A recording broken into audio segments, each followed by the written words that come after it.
Donc, bonjour à toutes et tous. Je suis Rémi Bourra, responsable des relations parlementaires et de la recherche-action à la Fédération des acteurs de la solidarité. Et c'est moi qui ai le plaisir d'introduire ce webinaire qui est consacré à la restitution de notre recherche-action sur le volet jeunes en rupture du contrat d'engagement jeune. Mais avant d'entrer dans le vif du sujet, je souhaitais prendre quelques secondes pour remercier un certain nombre d'entre vous. D'abord, vous qui êtes connectés à ce webinaire, je crois que le nombre d'inscrits témoigne de l'importance du sujet, mais aussi de la vitalité du réseau de la FAS et de notre volonté collective d'interroger et d'améliorer nos pratiques.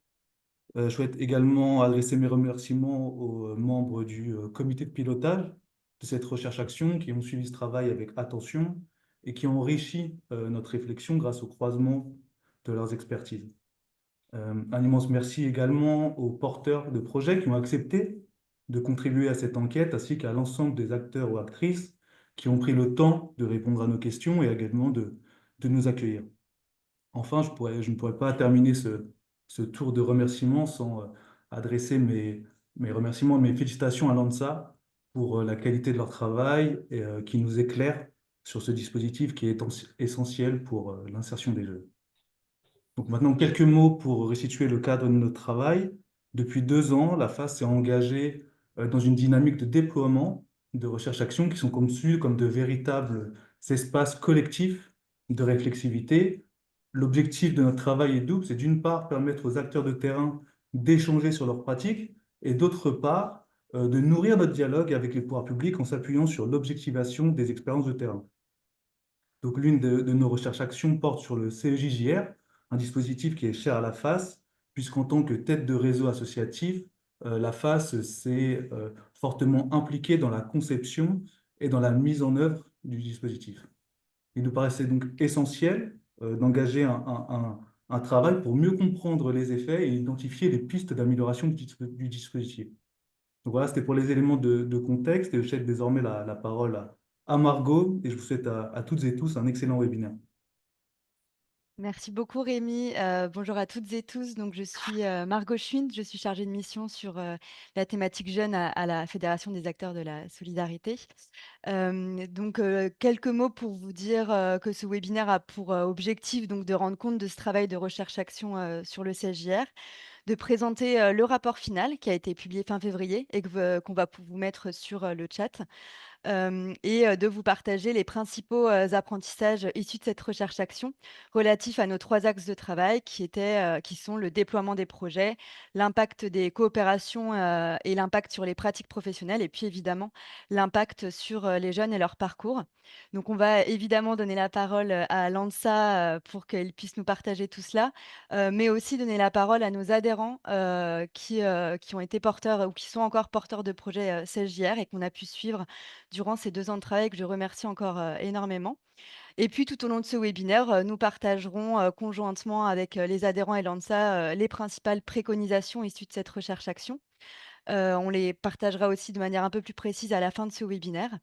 Et puis donc, tout au long de ce webinaire, si vous avez des questions ou des remarques, on ne pourra malheureusement pas, vous donner la parole, en direct étant donné que le temps est assez, imparti. Mais par contre, on vous invite à, poser vos questions et vos remarques dans le petit onglet, Q&R que vous avez, sous votre écran. Comme ça, nous, on pourra les traiter, on pourra, au fil de l'eau, pouvoir les poser, aux intervenants. Voilà, donc sans plus attendre maintenant, je vais donner la parole, à Nelly Guis et Camille Billot, de l'ANSA pour qu'elles nous présentent, dans un premier temps, ce qu'est ce dispositif CSJR, la méthodologie, qui a été utilisée dans le cadre de cette recherche-action et puis, les éléments d'apprentissage relatifs à la phase de déploiement du dispositif. Merci Margot. Donc, je suis Nelly Guis. On va effectivement vous partager quelques enseignements clés issus de ce travail de 2 ans avec Camille Billot, ma collègue, mais je tenais quand même à citer Solène Pio et Manon Coulange, deux autres collègues de l'ANSA qui ont participé à ce travail mené en collaboration avec la FAS par l'ANSA. Donc, l'ANSA, c'est l'Agence nouvelle des solidarités actives. Déjà, vous dire quelques mots sur le CESJR, donc le volet Jeunes en rupture du contrat d'engagement jeune, qui a été déployé via des appels à projets portés par les DRETS et lancés à l'été 2022, quelques mois donc après le lancement du contrat d'engagement jeune, et qui visait à donner des moyens supplémentaires pour aller capter et initier l'accompagnement auprès de jeunes qui n'étaient pas touchés par les missions locales. Donc la cible, ce sont ces jeunes sans revenus, sans contact dit substantiel, on y reviendra avec la mission locale dans les 5 mois précédents, et puis qui présentent des vulnérabilités type difficulté de logement, difficulté d'accès aux soins, ou qui ont un besoin d'accompagnement renforcé. Les porteurs sont essentiellement des lauréats issus du secteur associatif, parfois mobilisés en consortium, et qui ont pour mission d'engager ce repérage et cette mobilisation en étroite collaboration avec les missions locales et en imaginant une offre complémentaire à ce qui existe déjà sur leur territoire. Je ne reviens pas sur tout le détail de cette frise, mais peut-être attirer l'attention sur 3 caractéristiques du parcours CESJR. La première, c'est s'il a été pensé comme la remobilisation, en tout cas du CESJR, a été pensée comme une phase préalable à la signature et à la contractualisation d'un contrat d'engagement jeune. C'est ce qu'on voit sur cette frise. Ce n'est pas la seule issue possible du parcours qui peut ne pas mobiliser de contractualisation SEJ si le jeune est en capacité d'accéder directement à un emploi, à une formation ou a un besoin d'autres accompagnements. La deuxième caractéristique, c'est la notion du co-accompagnement, très intéressante, co-accompagnement entre le porteur associatif et la mission locale, dans l'idée de plutôt qu'un passage de relais, mobiliser de concert la mission locale et le porteur lauréat pour engager un diagnostic partagé et un plan d'action concerté autour du parcours du jeune.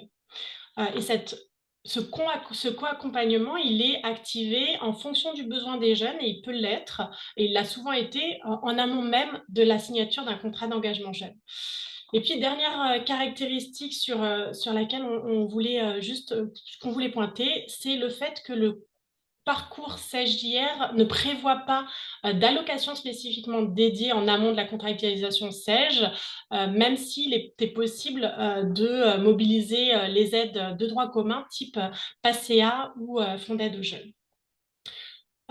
Alors aujourd'hui, il n'y a pas de nouvelle vague d'appel à projet CESJR qui est prévue. Les lauréats de la première vague, dont on en a suivi certains, ont finalisé leur parcours fin 2024. Une deuxième vague a été engagée et se terminera fin 2025. Et pas de nouvel appel à projet puisque c'est l'offre de repérage et de remobilisation qui aujourd'hui entend répondre aux besoins de repérage et de remobilisation des jeunes en rupture.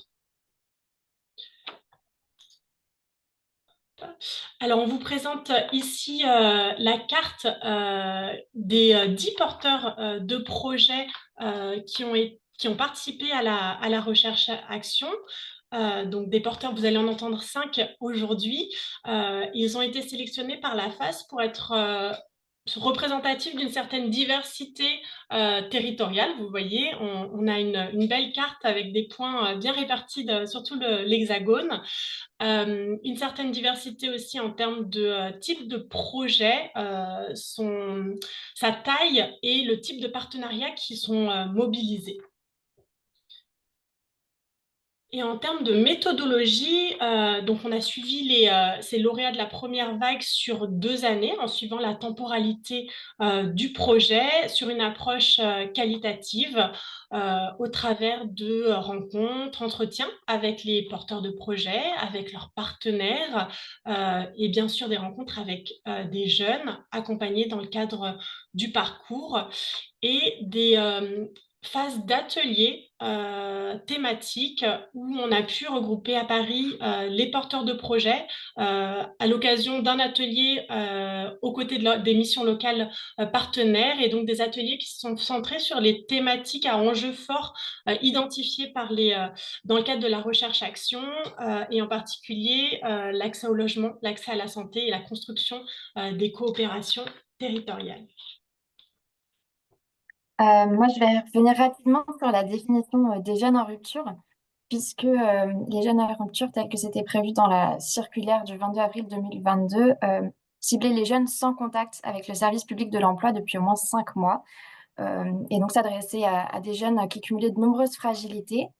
Les porteurs de projets ont rapidement remonté le fait que cet accompagnement renforcé pourrait aussi bénéficier à des jeunes que d'autres, qui étaient très connus par ces porteurs de projets, mais que d'autres accompagnements n'étaient pas parvenus à aider.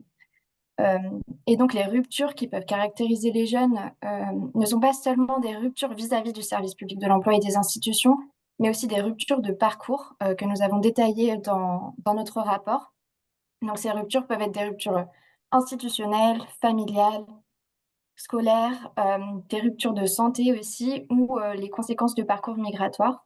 Ces ruptures sont souvent cumulées et créent de grandes difficultés pour la réinsertion sociale et professionnelle que les porteurs de projets ont essayé d'accompagner.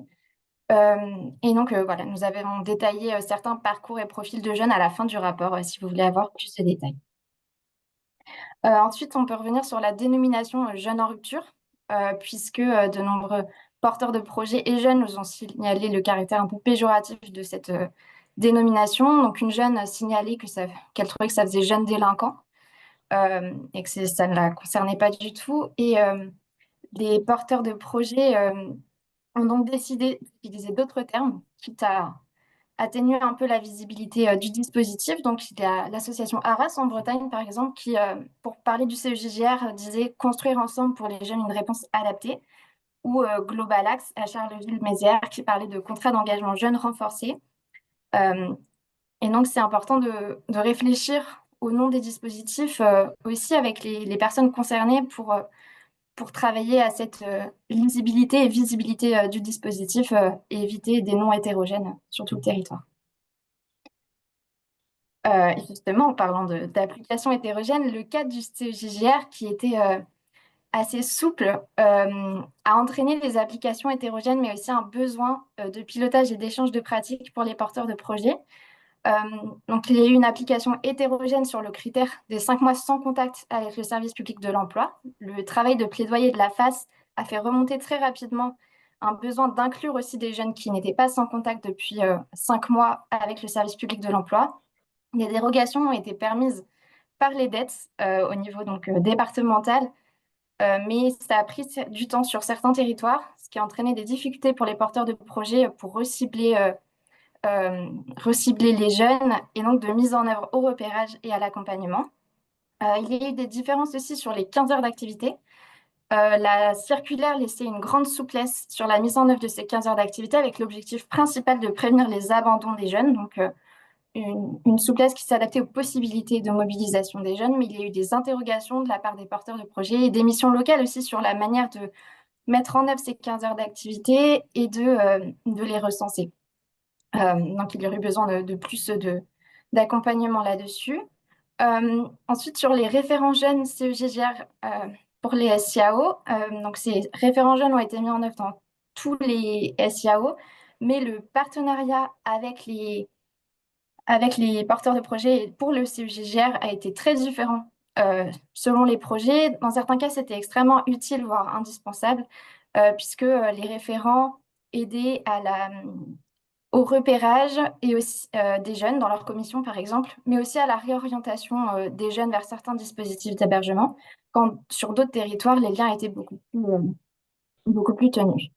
Et sur le co-accompagnement, donc la circulaire posait les grands principes, mais laisser libre les porteurs de projets et les missions locales sur la mise en œuvre opérationnelle. Et certains porteurs de projets et missions locales auraient besoin de peut-être un référentiel sur les missions de chacun ou où commencent les missions de l'un et s'arrêtent les missions de l'autre, pour un concept qui était relativement nouveau sur certains territoires. Et donc pour conclure, un pilotage renforcé pourrait servir la visibilité et la lisibilité d'un dispositif, mais aussi l'accompagnement à la mise en œuvre. Le premier enseignement phare de la recherche-action et du déploiement des projets CSJR, c'est l'effet que ces projets ont eu sur le renforcement des coopérations territoriales. Et on parle bien de renforcement parce que le plus souvent, on a quand même identifié que les liens partenariaux préexistaient au CSJR, mais qu'il est venu les renforcer en donnant des moyens déjà, du temps de rencontre entre les partenaires et puis un certain cadre et des coopérations qui ont pu du coup nourrir l'interconnaissance des partenaires du territoire, leur permettre de construire concrètement les modalités de coopération, les outils de travail en commun, qui ont pu, sur certains projets, se traduire aussi de manière très opérationnelle par exemple, la mise en œuvre de commissions mensuelles réunissant les partenaires du territoire autour de l'accompagnement des jeunes et à l'occasion duquel les partenaires ont pu partager le diagnostic autour de la situation du jeune, compléter leur compréhension, parfois aussi aller mobiliser des informations qu'ils avaient sur l'historique du parcours de ce jeune et puis mettre au pot commun l'offre de services des acteurs du territoire et la mobiliser de manière concertée, cohérente, dans un parcours articulé et puis de manière plus efficace, plus rapide. C'est ce que nous dit là une mission locale. Ça permet de gagner du temps et de mobiliser des solutions pertinentes pour le jeune. On a pu réunir une dernière fois les 10 porteurs du projet il y a un mois et on les a interrogés sur ce qu'il en était de ces coopérations aujourd'hui. Et de manière unanime, il en reste quelque chose même au-delà de la fin des projets CSJR. Un focus aussi sur le co-accompagnement, donc autour du binôme mission locale, porteur de projet. D'abord partager le fait que cette notion de co-accompagnement a été accueillie plutôt favorablement du côté des porteurs de projet qui voyaient là une légitimation, une reconnaissance du rôle qu'ils avaient à jouer auprès des missions locales, du service public de l'emploi de manière générale, et puis la valorisation d'une approche interdisciplinaire autour de l'accompagnement du jeune. Et puis côté jeune, aussi un accueil positif et la compréhension de la complémentarité des regards. Là, c'est ce que nous dit ce jeune. Ça m'a permis d'avoir deux regards, de savoir que ça existait là, en parlant des chantiers d'insertion et donc le sentiment de pouvoir bénéficier davantage de l'offre du territoire. Mais ce qui ressort sur la mise en œuvre du co-accompagnement et des partenariats d'une manière globale sur la recherche-action, c'est la nécessité d'un temps long pour que tout ceci se mette en place. D'ailleurs, sur la deuxième année de la recherche-action, on a pu voir que des difficultés qui avaient pu être pointées lors des premières rencontres avaient été progressivement levées, assouplies. Et sur cette question du co-accompagnement, on a relevé trois difficultés en particulier que les acteurs ont pu lever avec le temps. D'abord, la question des cultures professionnelles qui sont parfois différentes entre les travailleurs sociaux et les conseillers en insertion des missions locales. Cultures différentes à la fois sur ce qu'on peut attendre du jeune en termes d'engagement ou la temporalité nécessaire pour l'accompagnement du jeune, des difficultés aussi autour de l'éthique, du partage d'informations, de la manière dont on peut s'outiller pour partager aussi ces informations autour du parcours du jeune et de ses besoins. Et puis, le temps aussi nécessaire à s'outiller, à mettre en place les modalités de travail et d'accompagnement. Merci Nelly. Sur ces sujets des coopérations territoriales et du co-accompagnement, je vais déjà dans un premier temps donner la parole à Alice Aubert et aux Nuits Lotus le tout, pardon, professionnel de l'association Arras, basée en Bretagne. Vous vous êtes notamment appuyé sur un tiers-lieu comme levier pour la coopération et pour le repérage des jeunes. Donc, je vous laisse nous présenter rapidement ce projet et ce tiers-lieu. Bonjour. Alors, nous, on fait partie de l'association ARAS, Association de la protection de l'enfance, du médico-social et de la précarité insertion. L'ARAS a répondu à l'appel à projet CEJJR en consortium avec la SEA 35, l'AIS 35 et la mission locale de Rennes. Et le dispositif CEJR s'est vraiment appuyé sur le coupé-décalé qui est tiers-lieu alimentaire à l'initiative de l'établissement Tréménadène. C'est un tiers-lieu de rencontres et d'échanges favorisant l'accès à une alimentation saine et qui propose des ateliers conviviaux culturels. Et du coup, le coupé-décalé avait déjà cette habitude de travailler en partenariat avec les acteurs du territoire, notamment ceux de la précarité. Et il y avait déjà un partenariat entre l'ARAS et la mission locale et le dispositif CEJR est venu un peu formaliser ce partenariat. Il y avait une réelle volonté pour les acteurs du territoire de travailler ensemble. Et l'équipe du dispositif CEJR est venue renforcer celle du coupé-décalé avec 2 travailleurs sociaux du coupé-décalé, 2 travailleurs sociaux du CEJR, une infirmière, un médecin, une cordeau, un responsable du service, une secrétaire et une conseillère mission locale.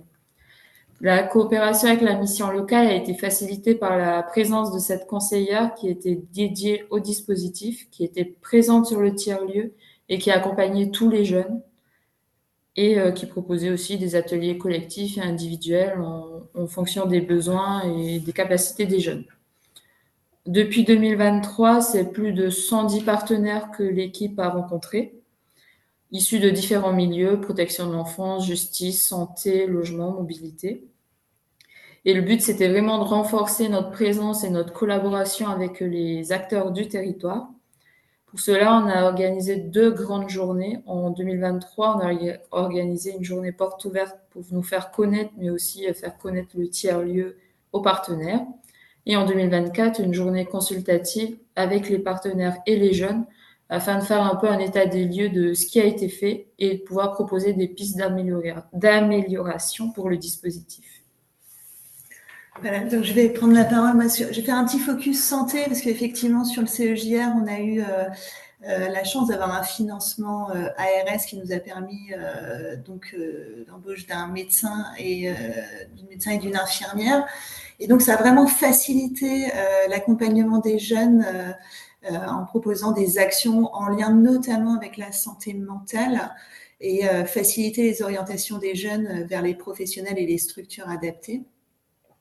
Donc du coup, ça a permis aussi des permanences avec les équipes mobiles, psychiatrie, précarité, santé, précarité en fait du territoire, pour vraiment faciliter tous ces rendez-vous. Et on constate effectivement que les ateliers menés par le médecin et l'infirmière fonctionnent bien parce que les jeunes reviennent. Et donc pour des jeunes pour qui la santé c'était pas vraiment une priorité parce que voilà trop de difficultés périphériques. Finalement, ça permet de les sensibiliser à leur santé, les réconcilier un petit peu avec ça et puis avec leur corps. Donc l'animation, du coup, il y a eu des animations d'ateliers collectifs donc où les jeunes pouvaient échanger librement avec les professionnels et ces moments leur permettaient de mieux comprendre leur santé, de redevenir acteurs de leur propre bien-être avec des ateliers menés par l'infirmière notamment. Et puis par notre partenaire du Cercle Paul Bert sur des ateliers multisports, une fois par semaine. Et puis l'infirmière avait aussi un rôle vraiment particulier puisqu'elle pouvait intervenir sur des visites à domicile avec les travailleurs sociaux et pour les accompagner sur des rendez-vous médicaux. Donc il y avait vraiment un effort d'aller vers quoi.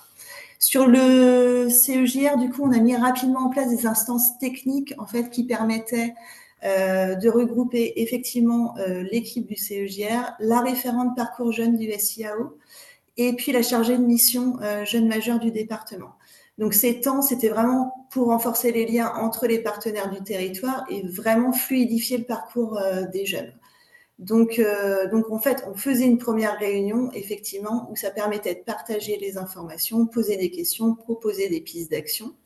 Et ensuite, on mettait en place une co-référence qui permettait de définir les personnes en fonction de la situation des jeunes. Est-ce que c'était plutôt la santé qui était privilégiée dans un premier temps ou plutôt l'accompagnement social?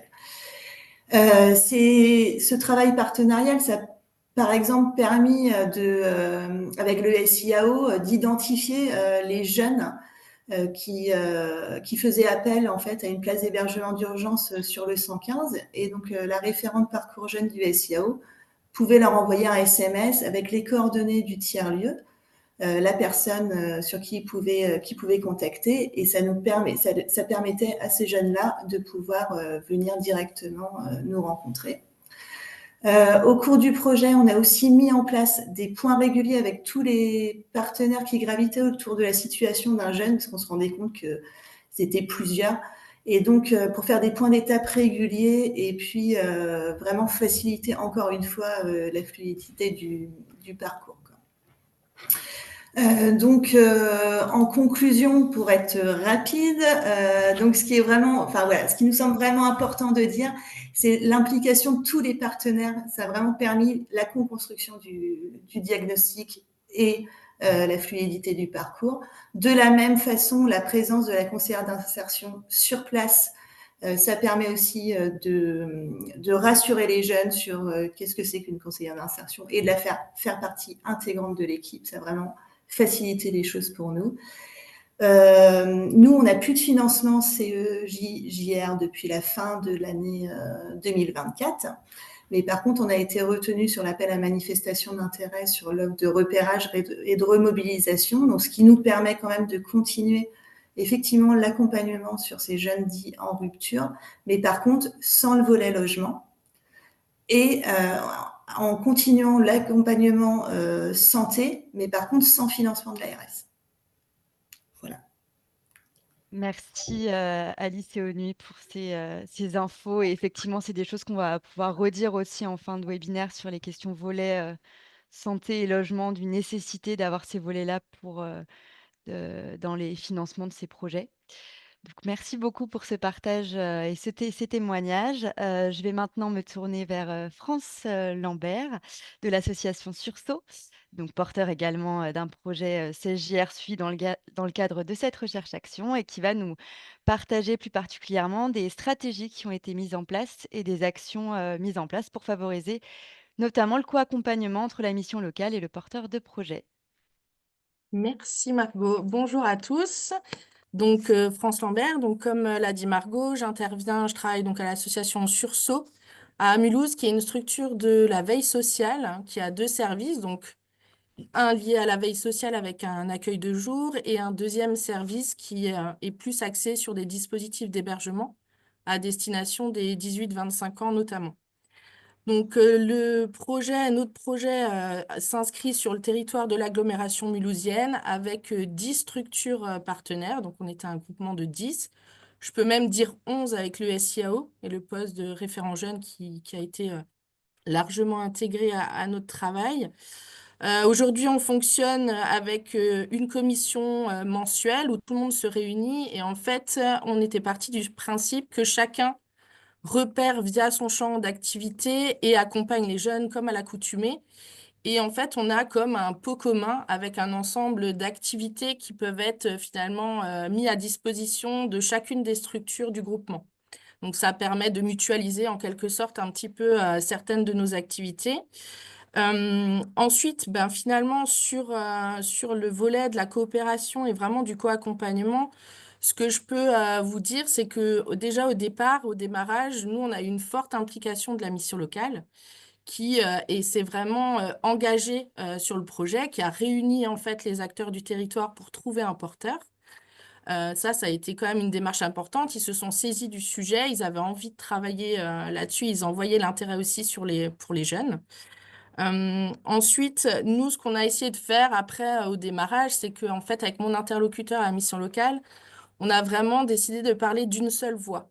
C'est-à-dire que pour vraiment avoir une cohérence dès le début et pour éviter un peu les écueils des fois, voilà, d'un regard plus ou moins négatif sur la mission locale ou autre.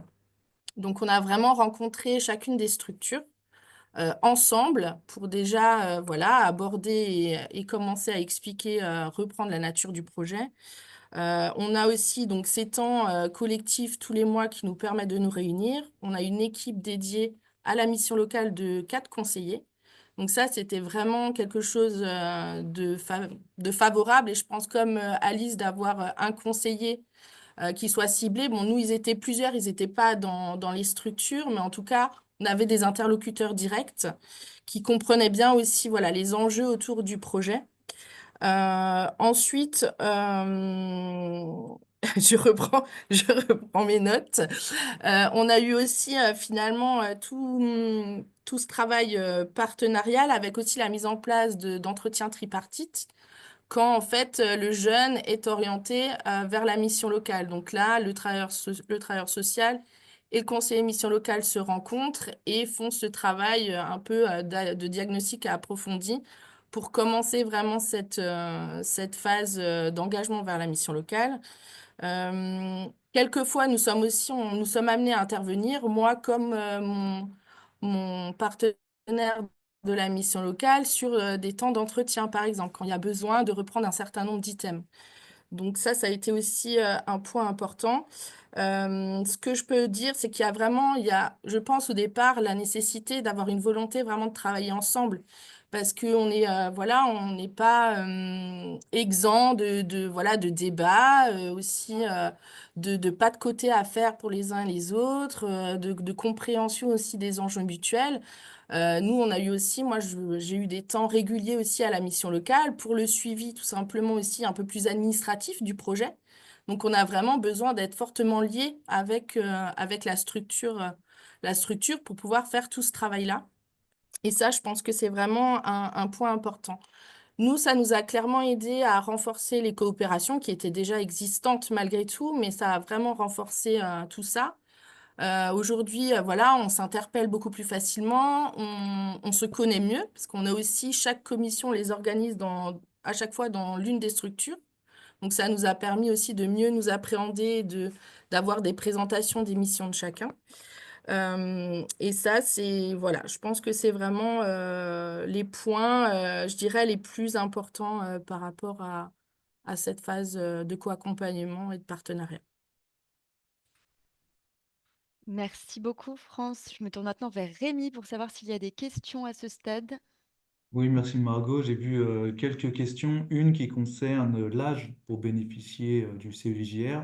J'ai vu qu'il y a une réponse qui était déjà donnée dans le chat, mais je l'indique à nouveau pour tout le monde. Donc, c'est pour des jeunes de 16 à 25 ans ou moins de 30 ans si le jeune est reconnu en situation de handicap. J'ai également noté d'autres questions sur l'avenir du CEJR et notamment sur les amis O2R. Mais ça, je vous propose d'évoquer cette question en fin de webinaire. Et désormais, on va enchaîner en présentant les apprentissages de la recherche-action et notamment sur les modalités de repérage. Donc, je vais céder à nouveau la parole à Nelly pour qu'elle nous puisse nous faire cette présentation. Merci. Alors, je repartage un petit peu mon support qui devrait se charger. Alors, ce qu'on peut dire déjà sur le repérage, c'est que les porteurs de projets se sont fortement mobilisés sur cet enjeu et on le voit dans les chiffres. Il y a un rapport qui a été publié par l'Institut des politiques publiques et qui nous dit que sur les 20 000 jeunes repérés à juin 2024, on en a 7 sur 10 qui sont sans diplôme, 4 sur 10 qui présentent des difficultés de logement, un tiers qui ont des difficultés de santé et que c'est globalement un public qui est plus en difficulté que les jeunes du CEJ. Et on le voit aussi dans les parcours qu'on a pu retracer à l'occasion de la recherche-action, des parcours de jeunes en grande difficulté, parfois détresse, et qui cumulent des situations très complexes d'insertion sociale et professionnelle. Sur les pratiques de repérage qui ont été mobilisées, on les a un petit peu catégorisées de manière assez classique. On retrouve des actions d'aller vers, notamment via les maraudes, des repérages aussi par prescription, orientation des partenaires du territoire, et puis y compris vers des nouveaux partenaires, type lieux de culte ou bailleurs sociaux. Et enfin, la création ou la consolidation parfois d'un lieu repère, tiers-lieu, qui préexistait ou pas, type ce dont a pu témoigner Onui et Alice sur l'association Arras à Rennes. Un lieu repère qui permet aux jeunes de venir, de trouver là un lieu de répit, un lieu d'accueil inconditionnel, qu'ils soient ou pas accompagnés en parcours CES-JR, qui peut fonctionner aussi sur de la prescription entre jeunes ou du bouche à oreille, et qui permet là aussi de pouvoir capter un public de jeunes qui peut être très éloigné des institutions ou des acteurs traditionnels de l'accompagnement. Tous les acteurs soulignent quand même le caractère chronophage de ces actions de repérage et les compétences spécifiques que ça peut nécessiter. Et toujours, malgré les moyens supplémentaires octroyés dans le cadre de l'appel au projet,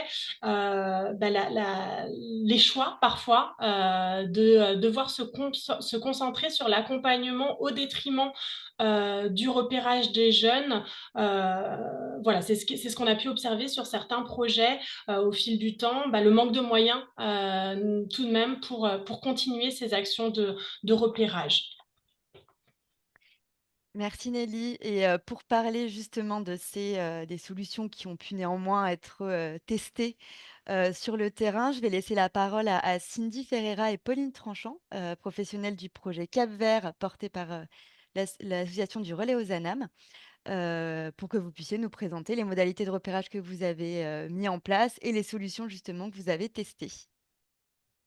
Bonjour à tous. Alors effectivement, le projet Cap Vert et son consortium de 7 acteurs locaux, dont la mission locale, a débuté en janvier 2023, couvrant les territoires du Pays Voironnais, Cœur de Chartreuse, en Isère, qui mêlent des territoires plutôt semi-urbains, ruraux, mais aussi montagnards. Afin d'avoir une bonne visibilité de la dynamique des acteurs jeunesse et une bonne compréhension des besoins, nous avons rencontré dans un premier temps plus d'une centaine de partenaires sociaux, mais pas que.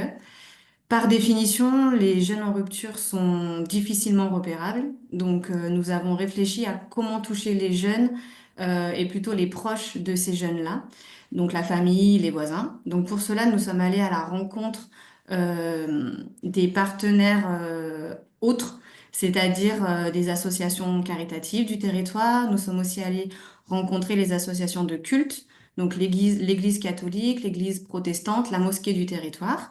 Nous sommes aussi allés rencontrer des associations de sport comme le foot, le basket, la boxe. Voilà. Afin de préparer aussi le projet, de lancer le projet et de travailler la complémentarité territoriale, nous avons organisé en février 2023 un atelier de lancement où étaient présents plus d'une soixantaine de personnes. Ensemble, nous avons pu définir 3 zones blanches sur lesquelles peu ou pas d'acteurs étaient présents. Donc du coup, sur ces 3 zones, nous avons pu avoir une vraie plus-value sur une. Et pour les 2 autres, ce fut un petit peu plus compliqué en l'absence de partenaires locaux sur qui s'appuyer et pour des raisons plutôt politiques. Plus concrètement, pour favoriser l'aller vert, nous avons acheté un trafic pour faciliter les déplacements sur tout le territoire. Et nous sommes également aussi allés à la rencontre des commerces de proximité dans les villages, donc les supérettes, les bars, les coiffeurs, les boulangeries, les pharmacies, voilà, pour essayer de toucher le plus de personnes possible. Nous avons également essayé le repérage numérique en créant un compte Facebook, Instagram et Snapchat. Nous n'avons pas reçu l'effet escompté. Snapchat nous permet plutôt de communiquer avec les jeunes déjà rencontrés. Facebook et Instagram sont plutôt des vitrines pour nos événements. La rencontre avec tous ces partenaires a permis une meilleure visibilité du projet et ainsi a facilité l'orientation des premiers jeunes. Donc, avec les partenaires clés, nous avons travaillé sur les 3 axes du projet, donc le repérage, la mobilisation et le co-accompagnement, ce qui permet également de maintenir le lien entre le jeune et le partenaire. Donc par la suite, en janvier 2024, suite à la vague 2 de l'appel à projet, nous avons une extension de territoire et de nouveaux membres dans notre consortium, dont une association de prévention spécialisée avec un référent de parcours et la mission locale de ce nouveau territoire qui est donc Saint-Marcellin, Vercors, Isère Communauté, et c'est 47 nouvelles communes pour nous. Donc pour ce nouveau développement territorial, on a pu bien sûr s'appuyer sur toute l'expérience déjà acquise la première année, sans dupliquer, puisque le but c'était de s'adapter au nouveau territoire aussi. Et une première phase de diagnostic et de repérage a débuté avec des entretiens individuels de l'ensemble des acteurs sociaux et jeunesse de ce territoire, parce que le but c'était vraiment de se faire connaître et pour nous de mieux comprendre les besoins spécifiques à ce territoire. Donc on a vraiment agi comme la première fois en complémentarité avec l'existant. C'était vraiment important pour nous. Et donc, pour couvrir l'ensemble de nos territoires, donc Pays Voironnais, Cœur de Chartreuse et Saint-Marcellin, Vercors, Isère Communauté, on a mis en place une stratégie de repérage adaptée, donc avec une répartition territoriale par binôme de référents de parcours. Donc pour chacun de ces territoires, un binôme identifié. Ça a vraiment permis de gagner en efficacité, en clarté au sein de l'équipe et in fine d'être mieux repéré par les partenaires et par les jeunes. Parce qu'en territoire rural, il y a d'autant plus cet enjeu d'acteurs divers et variés, des distances longues entre chaque commune. Donc le but, c'était vraiment d'adapter nos actions de repérage. Et ainsi, pour les référents de parcours, c'était aussi avoir une meilleure connaissance, comme on l'a dit, des spécificités locales et des besoins. Voilà. Et bien que tout ce travail-là prend du temps, ça nous a permis de gagner en action qualitative grâce à ce maillage qui avait déjà été fait.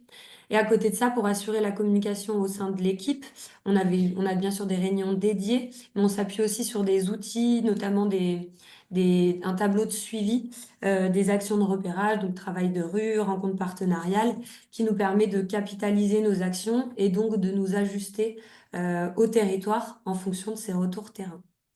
De nos constats, au final, le repérage en territoire rural, on a repéré que c'était bien différent du milieu urbain, de par les distances géographiques entre chaque commune, le travail de rue qui est très dépendant de la météo, de la saisonnalité, mais qui a aussi été bien impacté par le confinement, puisqu'on a noté qu'il y a de moins en moins de jeunes sur l'espace public, donc plus de jeunes isolés, plus de jeunes derrière l'écran, donc des jeunes qui, voilà, comme disait Cindy, qu'on a besoin de toucher par les proches. Donc ça a été aussi d'adapter toutes nos actions au fur et à mesure. Et enfin aussi, le constat, c'est que le profil et les besoins des jeunes ne sont pas les mêmes sur des territoires plus ruraux que des territoires urbains. On s'est donc adapté à ces spécificités. Et pour Cap-Vert, ce qui a été important, c'est de maintenir et de créer le lien de confiance avec les partenaires qui était primordial et donc de mettre en place des actions coûts humains. Donc on a expérimenté, on a innové à chaque fois et donc ça nous a permis d'adapter nos actions au fur et à mesure et on a vraiment mutualisé au maximum. Donc par exemple sur Saint-Marcellin, on s'est associé au bus santé porté par la Maison des Familles pour réaliser des permanences communes et ça avait ainsi plus de sens pour les deux acteurs puisqu'on avait la même cible qui était des jeunes de moins de 30 ans. Donc voilà. Et pour conclure, donc chaque territoire est unique et nous travaillons en fonction des besoins identifiés. Il nous semblait pertinent de rappeler l'importance de la temporalité dans ce projet afin de pouvoir prendre le temps de créer le lien de confiance avec le jeune afin de faciliter la remobilisation par la suite. Eh bien, merci beaucoup, Cindy et Pauline, pour ces témoignages qui montrent effectivement l'importance de laisser le temps pour que ces projets se mettent en place et pour créer le lien de confiance dont on va parler juste après, donc c'est parfait. Et aussi de montrer l'importance et les différentes formes d'aller vers qui ne sont pas que l'aller vers auprès des jeunes, mais auprès aussi de tous les partenaires et de tous les acteurs. Est-ce qu'il y a des questions à ce stade? Non, pas de nouvelles Pas questions de à ce nouvelles stade questions. sur cette partie. Il y a une nouvelle question sur l'avenir du dispositif, mais je vous propose qu'on y réponde à la fin pour vous tenir en haleine et pour vous garder jusqu'à 12h30.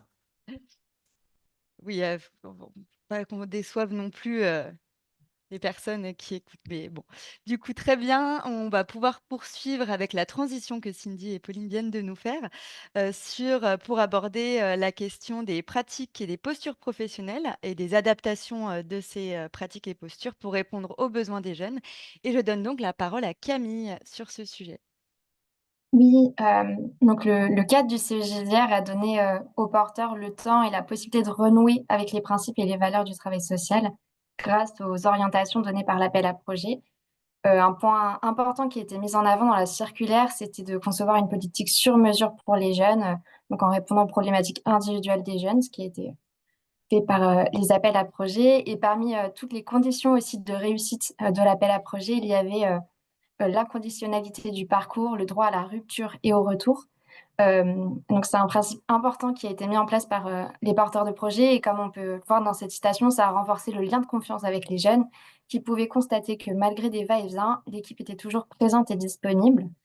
Donc c'était un point très important. D'autres points importants, c'était le fait d'avoir un référent stable, euh, des accompagnants à profil spécialisé, une pluridisciplinarité dans l'accompagnement et aussi des réponses immédiates aux besoins formulés qui ont été proposés par les porteurs de projets, comme la possibilité d'avoir un hébergement, un temps de repos, une orientation vers une solution de travail à la journée pour certains.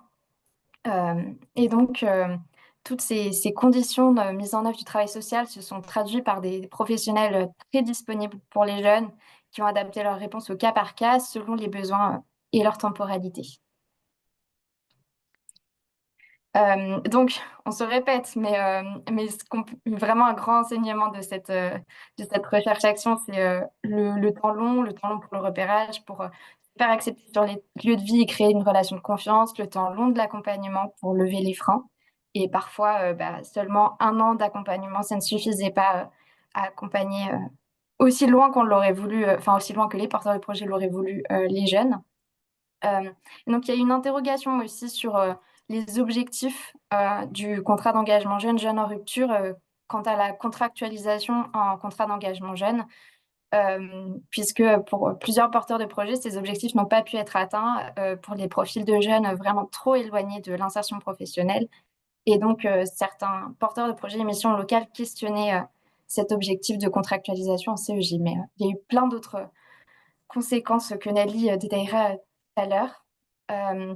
Et donc, il y a eu une adhésion des jeunes à ces dispositifs, notamment grâce à la confiance, grâce au temps long, au soutien inconditionnel et à l'accompagnement pluriprofessionnel. Donc, ça dépend aussi des professionnels, mais c'est aussi très personnel, mais on a mis certaines citations de jeunes et quelque chose qui a fait adhérer un jeune au dispositif, c'était l'inconditionnalité du soutien. Donc, peu importe si tu réussis, ils te donnent leur confiance, ils s'adaptent aux jeunes et ils t'encouragent. Donc, c'est quelque chose qui était important pour eux, pour les convaincre de poursuivre cet accompagnement. Voilà. Merci Camille pour cette présentation et pour illustrer également tout ça, je vais donner la parole à Thomas Friglioni qui nous a rejoint, qui est issu de l'association Acodège et porteur du projet CJR à Dijon, suivi dans le cadre de cette recherche-action également, pour nous parler notamment des chantiers éducatifs qui ont été mis en place et qui ont permis ce lien de confiance aussi avec les jeunes. Bonjour Thomas. Bonjour, m'entendez-vous? Oui, très bien. Oui, très bien. Eh bien, écoutez, donc moi, je parle depuis Dijon. Donc, notre projet a porté sur le territoire de Dijon Métropole et sur le territoire de Haute-Côte d'Or, donc à la fois en ville et en ruralité. Nous avons porté le projet sur Dijon Métropole et un partenaire a porté le projet sur La Défaut. Un premier point par rapport à la question de la typologie des publics qui semble importante pour essayer de comprendre pourquoi leur mobilisation. Vous en avez sans doute déjà parlé, mais je vais quand même le repréciser. Nous, notre public, en tout cas pour Dijon Métropole, ça a été un public inscrit dans les quartiers politiques de la ville essentiellement, à hauteur de 60% du public que nous avons rencontré. Nous avons d'ailleurs rencontré, au titre de la vague 1, 160 personnes captées. Et donc, ces publics, eh bien, ils rencontrent des problématiques nombreuses, des problématiques sociales, des problématiques de désaffiliation sociale, des absences de ressources, de l'absence de ressources, un manque de repères et de liens familiaux, des problématiques de santé par méconnaissance et par absence de suivi, méconnaissent leurs besoins, donc des problématiques parfois de santé mentale, un faible niveau scolaire, parfois des échecs scolaires, évidemment une faible estime de soi, absence de projet socio-professionnel, des problématiques de comportement inadaptés liées à une non-maîtrise des compétences psychosociales, parfois des problématiques liées à la justice, parfois des problématiques carcérales, puisque certains ont été incarcérés pendant le temps de l'accompagnement, des problématiques de mobilité, des manques de savoir-faire, etc. La liste est longue. Simplement pour resituer l'objet de cet appel à projet qui me semble essentiel, que le financeur public avait très bien imaginé au départ. On est vraiment sur un public en grande vulnérabilité pour lequel il faut une réponse adaptée. Cette réponse adaptée, elle s'opère pour nous selon plusieurs principes importants qui constituent une chaîne d'intervention qui vont de la captation en passant par l'évaluation, la remobilisation dont je vais parler, l'accompagnement à la formation et à l'insertion, et enfin la question de l'emploi. Aucune de ces interventions ne peut exister sans l'autre si on veut réussir à pouvoir conjurer l'ensemble des problématiques auxquelles ces jeunes sont confrontés. Pour faire un focus sur la question de la mobilisation, au niveau de notre projet, on a mobilisé à la fois des ressources internes dans un espace ressources tiers-lieux dont nous disposons.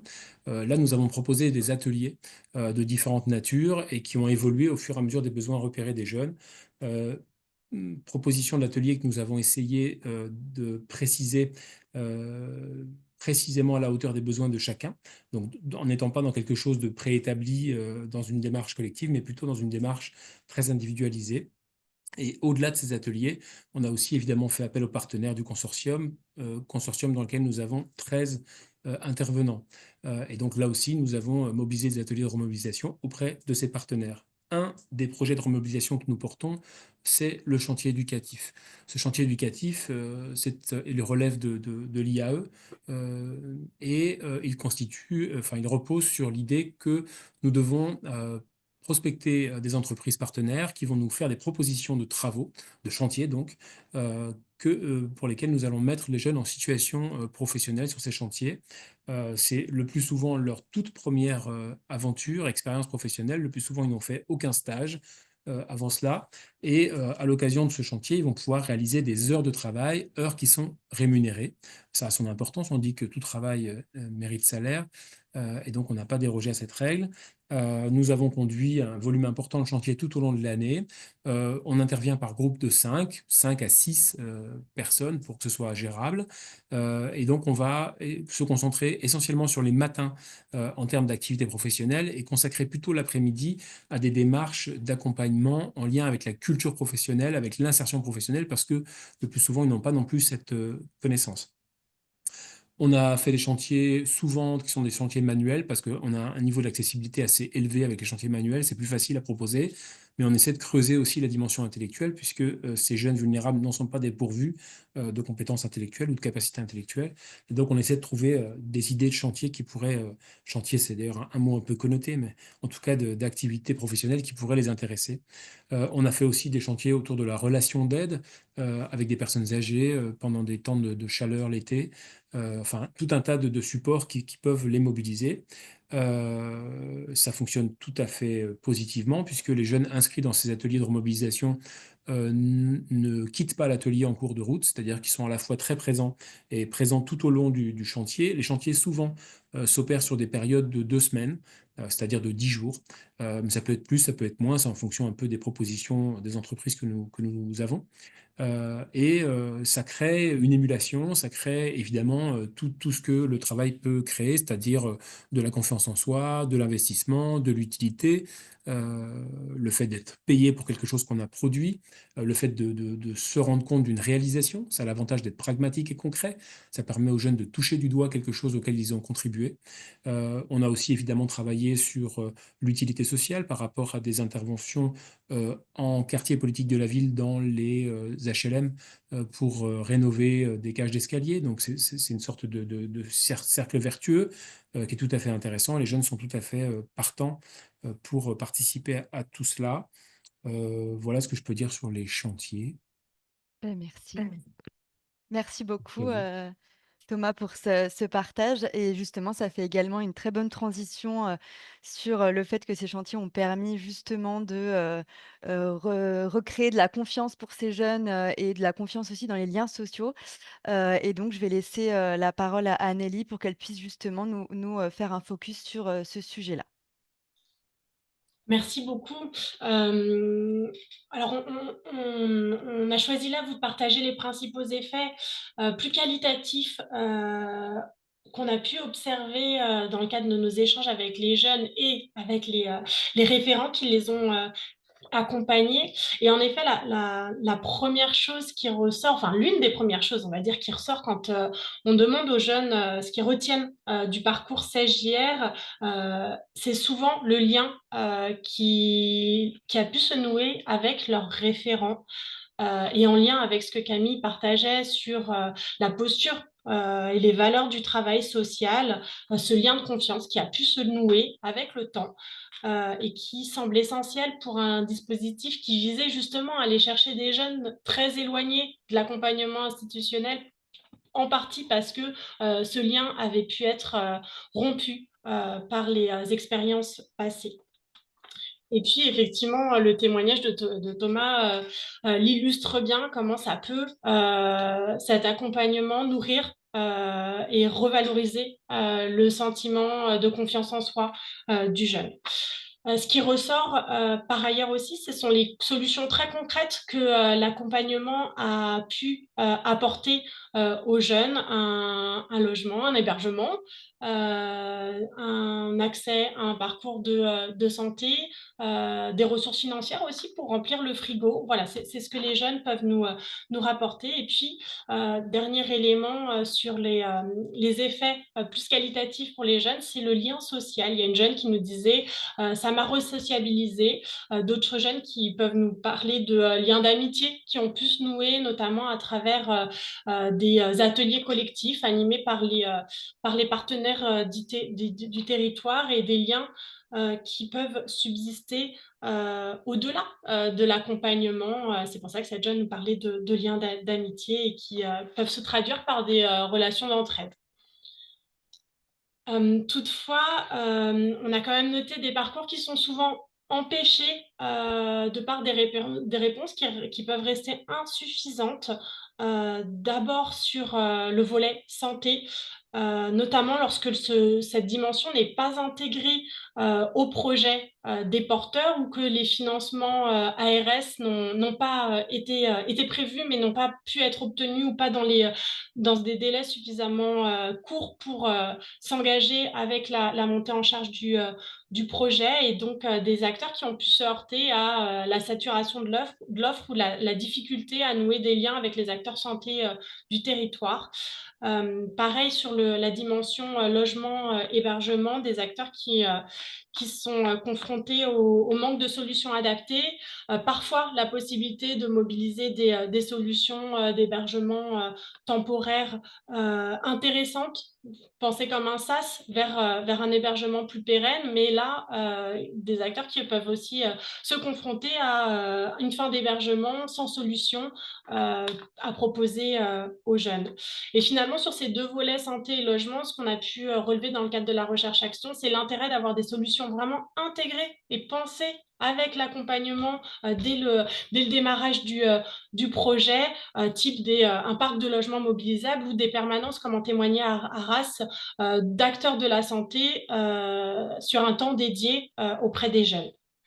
Et puis, dernière dimension, le fait qu'il n'y ait pas d'allocation suffisamment importante et pérenne pour permettre, là encore, notamment un accès à une solution logement pérenne. Merci Nelly. Et donc pour illustrer justement les solutions qui ont pu être proposées dans le cadre des projets, les solutions concrètes qui ont pu être proposées dans le cadre de ces projets CESJR, je vais laisser la parole à Frédéric Merel de l'association Aurore, qui est porteur du projet CESJR en Lozère et qui a pu donc développer dans le cadre de ce projet, en lien avec l'ARS, des solutions santé. Merci, bonjour à tous. Donc nous, on a porté c'est le JJR en Lozère sur l'ensemble du département, une équipe de 2 éducateurs spécialisés qui a été mis en place pour porter et développer ce dispositif sur les 3 axes, l'accompagnement, l'hébergement et la mobilité. Sur l'hébergement et sur la vague 2, on a pu avoir des fonds supplémentaires pour pouvoir créer un dispositif d'IML adapté aux jeunes avec des facilités de paiement ou des non-paiements possibles pour les jeunes qui n'avaient pas encore de droit ouvert. Il y a eu des liens forts des liens importants avec le SIAO qui avait un rôle de veille et d'observation, mais aussi orienteur via le 115. Et grâce à la recherche-action, on a pu aussi mettre en place la commission de dérogation qui a réuni beaucoup d'acteurs qui accompagnaient ces jeunes et où on a pu mettre en place un accompagnement plus tôt que ce qui était prévu dans le cadre initial de l'accompagnement de ces jeunes. En ce qui concerne le sujet qui nous intéresse un peu plus, donc on a été sollicité très rapidement par la DETS pour faire une demande auprès de l'ARS pour des activités liées à la santé. On a demandé 3 activités et demandé un budget pour 3 activités, donc du sport adapté, de la socio-esthétique et de la réflexologie pour travailler avec les jeunes, tout ce qui est estime de soi, revalorisation, le plaisir, faire tomber certaines barrières ou certains tabous qui peuvent être élevés chez les jeunes et qui peuvent les empêcher d'avancer. Au bout du compte, le sport adapté et socio-esthétique n'a pas pu se mettre en place pour différentes raisons. Par contre, la réflexologie a pu se mettre en place et avec l'équipe a eu l'idée et la très très bonne idée d'inviter la professionnelle en réflexologie à participer à un repas qui était créé toutes les semaines pour les bénéficiaires du CEJ, mais aussi pour les bénéficiaires d'autres services qui permettaient une rencontre aussi de différents publics. Donc la professionnelle venait manger avec nos publics et développer ou installer son activité par la suite. Donc sur des temps individuels.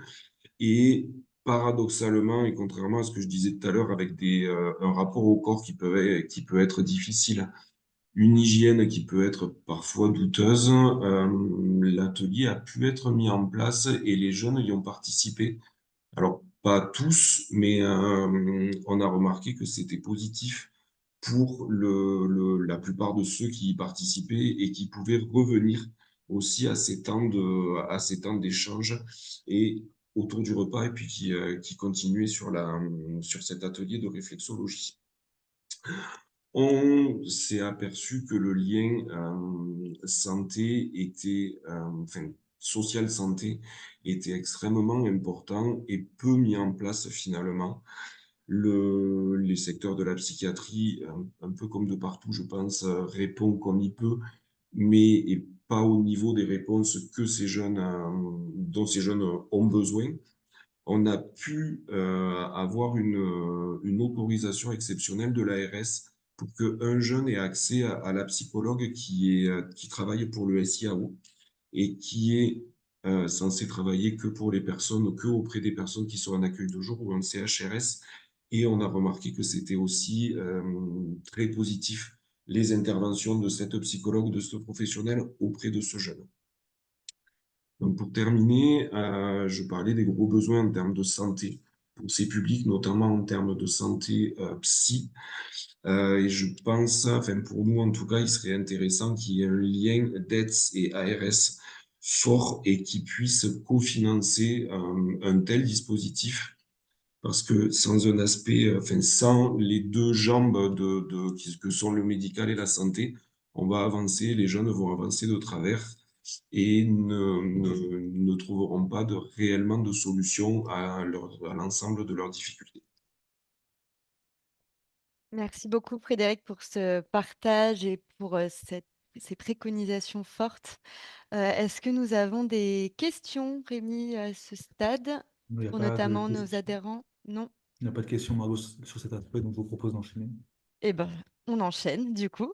Donc je me retourne vers Nelly pour que tu puisses nous présenter les derniers enseignements en rappelant encore une fois l'importance évidemment du temps long pour la mise en place de ces projets. Je pense que là, tout le monde aura bien compris. Et pour présenter aussi la plus-value de la recherche-action pour notamment les porteurs que nous avons suivis. Merci. Oui, en effet, mais je crois que c'est peut-être normal que ça Oui. ressorte aussi fortement dans un cadre expérimental d'un appel à projet qui s'arrête au bout de 2 ans. Ce temps long, il est à la fois nécessaire, on l'a vu, pour mettre en œuvre, construire ces relations partenariales, les consolider, comprendre les modalités de coopération concrètes qui peuvent se déployer, adapter aussi les postures, les pratiques, inventer des nouvelles modalités de repérage, créer de nouveaux ateliers autour de la santé et pour répondre à la diversité des problématiques et la complexité des problématiques des jeunes, et puis ce temps long pour accompagner les jeunes avec des porteurs qui nous ont dit 18 mois, c'était pas toujours suffisant pour, au regard de la situation et de la complexité des difficultés rencontrées par les jeunes. Et puis enfin, alors peut-être que plus que la plus-value de la recherche-action, c'est aussi la plus-value des rencontres qui ont pu être organisées dans le cadre de la recherche-action entre porteurs de projets qui nous disent 2 choses en gros sur ce que ça a pu apporter, à la fois mieux comprendre le cadre de déploiement et l'interprétation du cadre autour de la mise en œuvre du CEJ-JR et du coup à la fois faire remonter des difficultés et puis avoir des billes ou des arguments face à des compréhensions hétérogènes, divergentes, côté dette ou côté mission locale, et puis bénéficier de cet espace de dialogue, de partage, d'échange pour venir enrichir les projets voilà, s'inspirer de ce qui peut être mis en œuvre sur d'autres territoires. Après tout, on a des porteurs qui travaillent sur un même objet et donc la richesse qui se crée au travers des échanges entre ces porteurs de projets. Merci beaucoup Nelly pour ce partage. Je remercie aussi beaucoup les 10 porteurs de projets qu'on a suivis durant ces 2 années qui sont vraiment rendus disponibles, qui ont été engagés tout au long de cette recherche-action qui nous a permis d'avoir des livrables de qualité. Et puis aussi aux 5 porteurs qui se sont lancés dans cet exercice de présentation de leur projet et de préconisation aussi. Merci beaucoup. Merci à Camille aussi.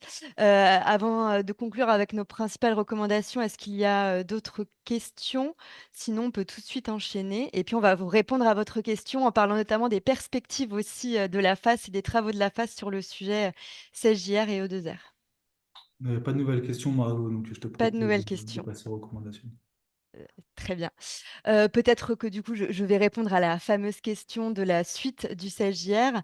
Donc, comme il a été annoncé l'année dernière, je crois fin d'année dernière, le CSJR est amené, le dispositif en tant que tel est amené à disparaître pour être pour être suivi par les dispositifs et les projets offres de repérage et de remobilisation. Donc la première vague des appels à projets CSJR s'est terminée fin 2024 et pour ceux qui n'ont pas pu poursuivre leur action via un nouvel appel à projet, les projets se sont terminés, mais ont pu se poursuivre dans le cadre des O2R pour certains, comme certains de nos adhérents ont pu nous le partager. Mais donc du coup, l'idée, c'est que tous les projets CSJR, d'ici, même ceux qui se termineront fin 2025, puissent se poursuivre, on l'espère, dans le cadre des appels à manifestation d'intérêt sur l'offre de repérage et de remobilisation.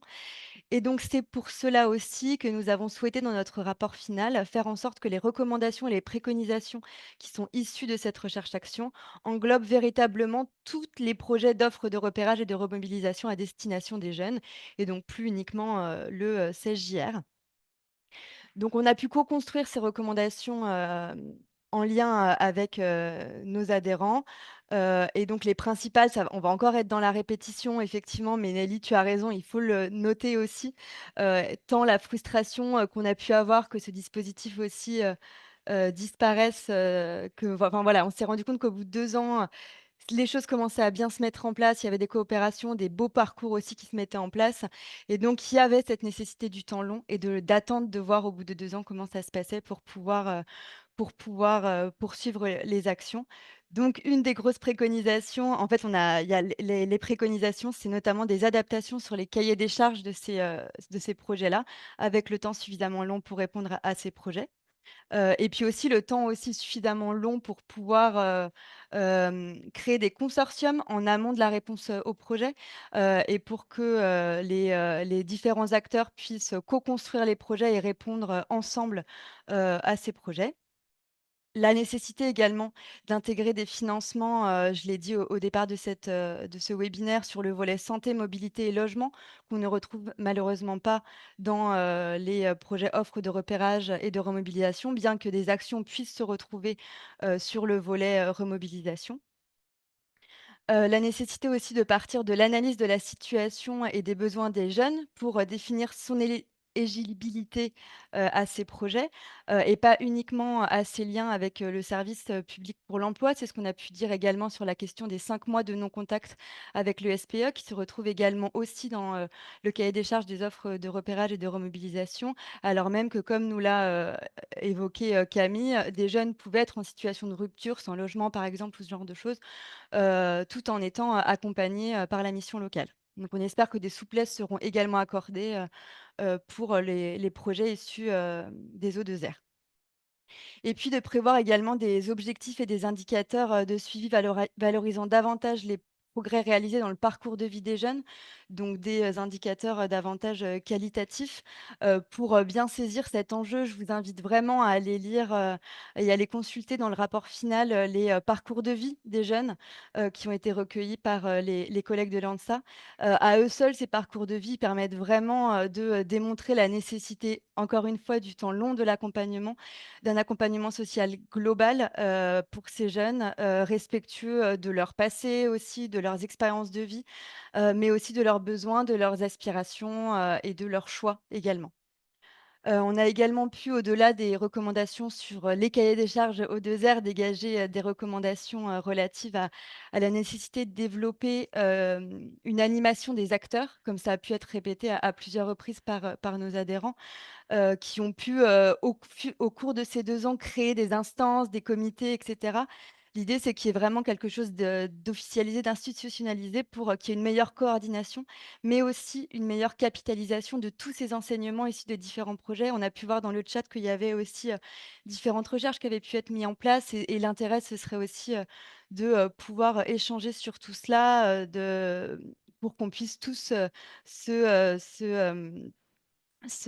partager, tous ces enseignements et c'est ce qui a notamment pu être fait, hein, lors de la journée, nationale des jeunes en rupture qui a été organisée, par la DIPLP et la DGEFP fin janvier dernier, où, on a d'ailleurs pu, présenter, très succinctement, tous ces apprentissages et où on a pu aussi porter ces préconisations, pour les O2R, pour les futurs projets, O2R, en lien avec les adhérents dans le cadre des ateliers qui avaient été, mis en place et on espère que les inquiétudes qu'on peut avoir justement sur la souplesse, sur, les volets, santé, logement qui, doivent être inclus dans ces projets seront, également entendus.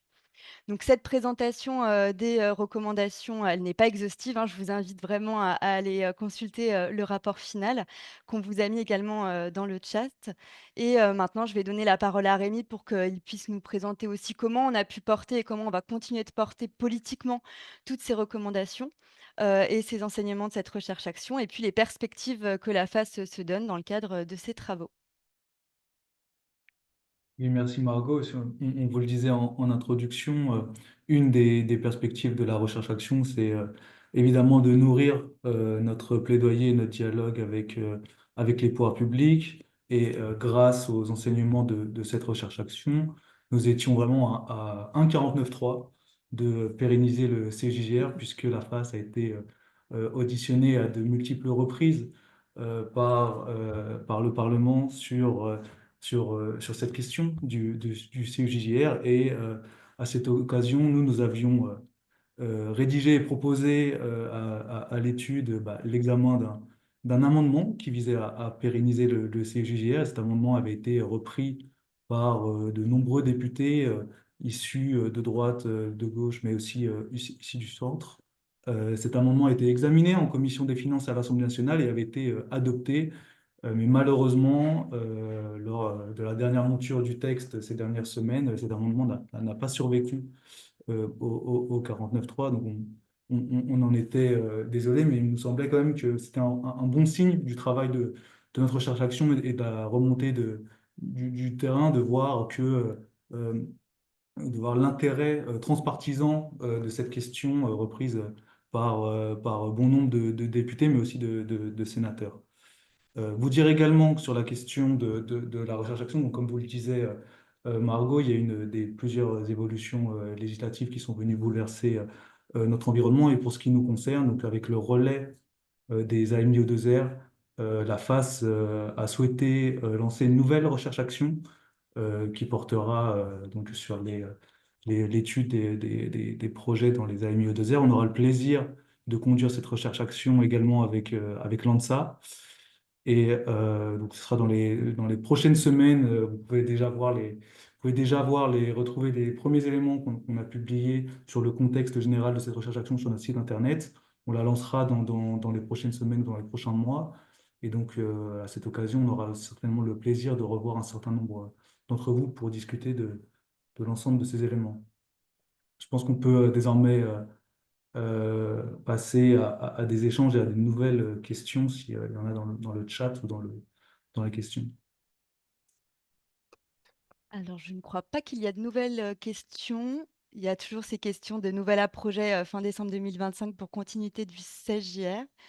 Donc, comme nous l'avons évoqué, il n'y aura pas de nouveau projet CJR de prévu.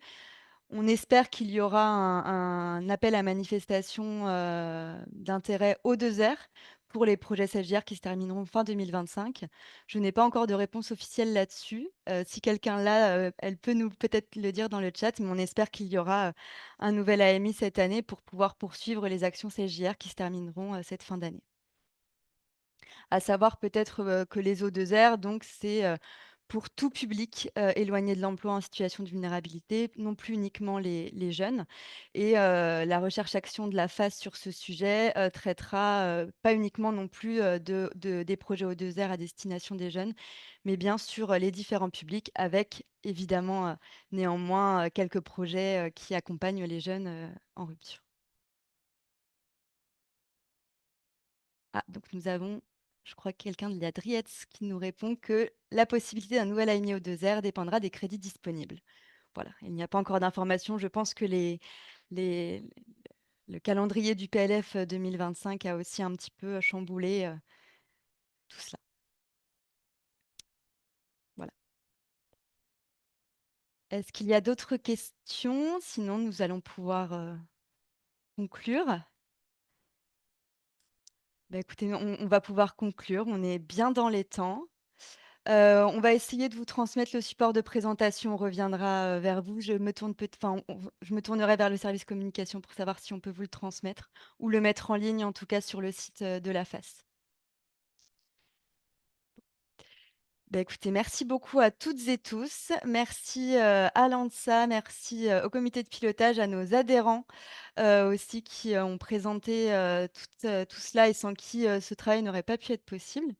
Et merci à Rémi aussi pour le cadrage de ce travail. Et on reste bien sûr disponible, hein, vous avez nos coordonnées sur le site de la FAS si vous souhaitez échanger sur ces sujets.